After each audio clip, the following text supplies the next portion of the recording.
Olá a todos do YouTube, mais uma vez estamos aqui de volta para continuar a nossa leitura bíblica.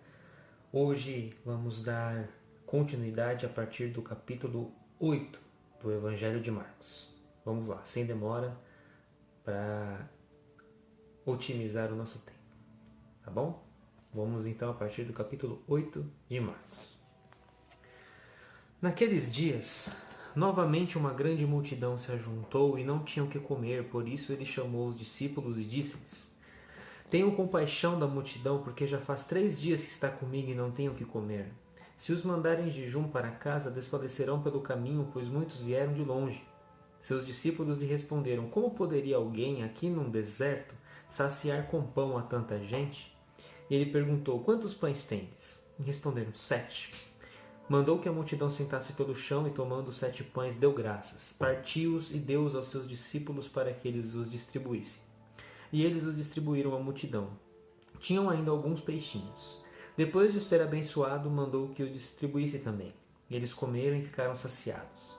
Dos pedaços que sobraram, recolheram 7 cestos. E eram cerca de 4.000. E então os despediu.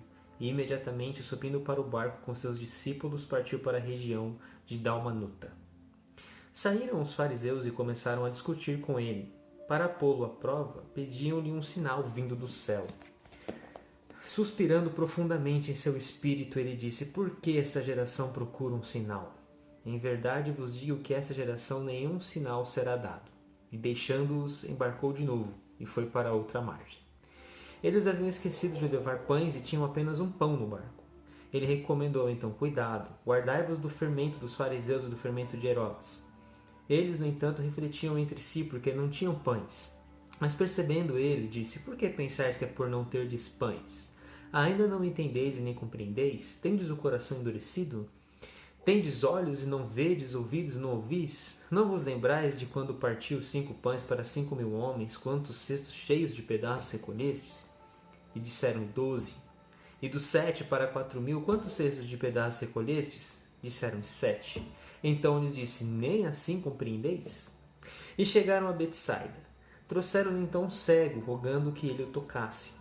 Tomando o cego pela mão, levou-o para fora do povoado e, cuspindo-lhe nos olhos e expondo-lhes as mãos, perguntou-lhe: Percebes alguma coisa? E ele, começando a ver, disse: Vejo as pessoas como se fossem árvores andando.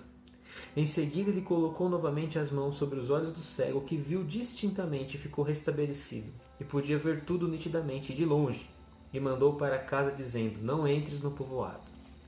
Jesus partiu com seus discípulos para os povoados de Cesareia e de Filipe, e no caminho perguntou a seus discípulos: Quem dizem os homens que eu sou?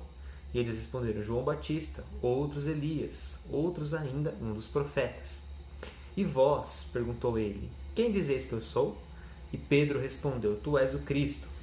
Então proibiu severamente de falar a alguém a seu respeito. E começou a ensinar-lhes: O Filho do Homem deve sofrer muito, ser rejeitado pelos anciãos, pelos chefes dos sacerdotes e pelos escribas, ser morto e depois de 3 dias ressuscitar. Dizia isso abertamente. Pedro, chamando-o de lado, começou a recriminá-lo. Ele, porém, voltando-se e vendo seus discípulos, recriminou a Pedro, dizendo: Arrenda-te de mim, Satanás, porque não pensas as coisas de Deus, mas as dos homens. Chamando a multidão juntamente com seus discípulos, disse-lhes: Se alguém quiser vir após mim, negue-se a si mesmo, tome a sua cruz e siga-me.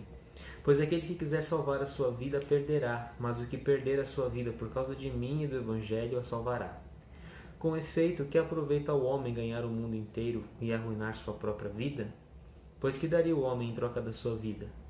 De fato, aquele que nessa geração adúltera e pecadora se envergonhar de mim e de minhas palavras, também o Filho do Homem se envergonhará dele, quando vier na glória de seu Pai com os santos anjos. E dizia ainda: Em verdade vos digo que estão aqui presentes alguns que não provarão a morte, até que vejam o reino de Deus chegando com poder. 6 dias depois, Jesus tomou consigo Pedro, Tiago e João e os levou sozinhos para um lugar retirado sobre uma alta montanha, e ali foi transfigurado diante deles. Suas vestes tornaram-se resplandecentes, extremamente brancas, de alvura tal como nenhum lavadeiro na terra as poderia alvejar, e lhes apareceram Elias com Moisés conversando com Jesus. Então Pedro, tomando a palavra, disse: Rabi, é bom estarmos aqui. Façamos, pois, 3 tendas, uma para ti, outra para Moisés e outra para Elias. Pois não sabiam o que dizer, porque estavam atemorizados. E numa nuvem desceu, cobrindo-os com sua sombra. E da nuvem saiu uma voz: Este é o meu filho amado, ouvi-o. E de repente, olhando ao redor, não viram mais ninguém. Jesus estava sozinho com eles. Ao descerem da montanha, ordenou-lhes que a ninguém contassem o que tinham visto até quando o Filho do Homem tivesse ressuscitado dos mortos. Eles observaram a recomendação, perguntando-se o que significaria ressuscitar dos mortos, e perguntaram-lhe: Por que motivo os escribas dizem que é preciso que Elias venha primeiro? Ele respondeu: Elias certamente virá primeiro para restaurar tudo. Mas como está escrito a respeito do Filho do Homem, que deverá sofrer muito e ser desprezado? Eu, porém, vos digo: Elias já veio, e fizeram com ele tudo o que quiseram, como dele está escrito. E chegando junto aos outros discípulos, viram uma grande multidão em torno deles, e os escribas discutindo com eles. E logo que toda a multidão o viu, ficou admirada e correu para saudá-lo. Ele perguntou-lhes: Que discutis com eles? Alguém da multidão respondeu: Mestre, eu te trouxe meu filho que tem um espírito mudo.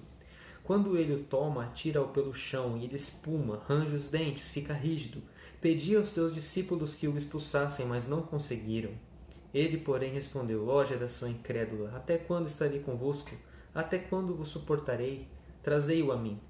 Levaram-no até ele. O espírito, vendo a Jesus, imediatamente agitou com violência o menino, que, caindo por terra, rolava espumando. Jesus perguntou ao pai: Há quanto tempo lhe sucede isso?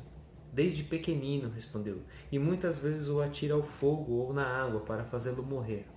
Mas se tu podes, ajuda-nos, tem compaixão de nós. Então Jesus lhe disse: Se tu podes, tudo é possível àquele que crê. Imediatamente o pai do menino gritou: Eu creio, ajuda a minha incredulidade. Vendo Jesus que a multidão afluía, conjurou severamente o espírito impuro, dizendo-lhe: Espírito mudo e surdo, eu te ordeno, deixa-o e nunca mais entra nele. E gritando e agitando violentamente, saiu.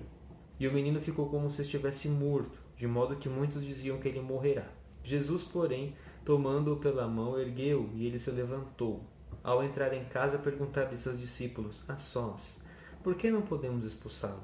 E ele respondeu: Essa espécie não pode sair, a não ser com oração. Tendo partido dali, caminhava através da Galiléia, mas não queria que ninguém soubesse, pois ensinava aos seus discípulos e dizia-lhes: O Filho do Homem será entregue às mãos dos homens, e eles o matarão, e morto, depois de 3 dias ele ressuscitará. Eles, porém, não compreendiam essa palavra e tinham medo de interrogá-lo. Chegaram a Cafarnaum. Em casa ele lhes perguntou: Sobre que discutis no caminho? Ficaram em silêncio, porque pelo caminho vinham discutindo sobre qual era o maior. Então ele sentou, chamou os 12 e disse: Se alguém quiser ser o primeiro, seja o último de todos e o servo de todos.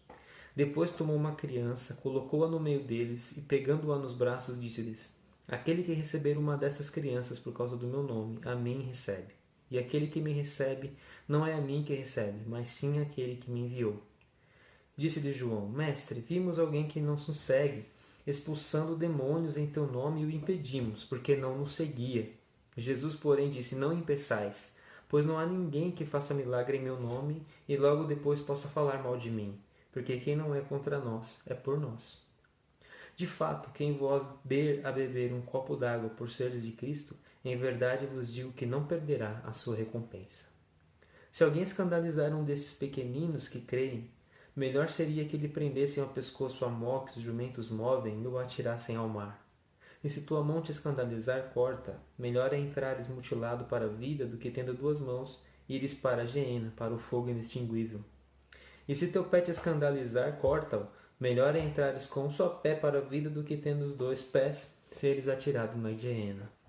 E se teu olho te escandalizar, arranca-o.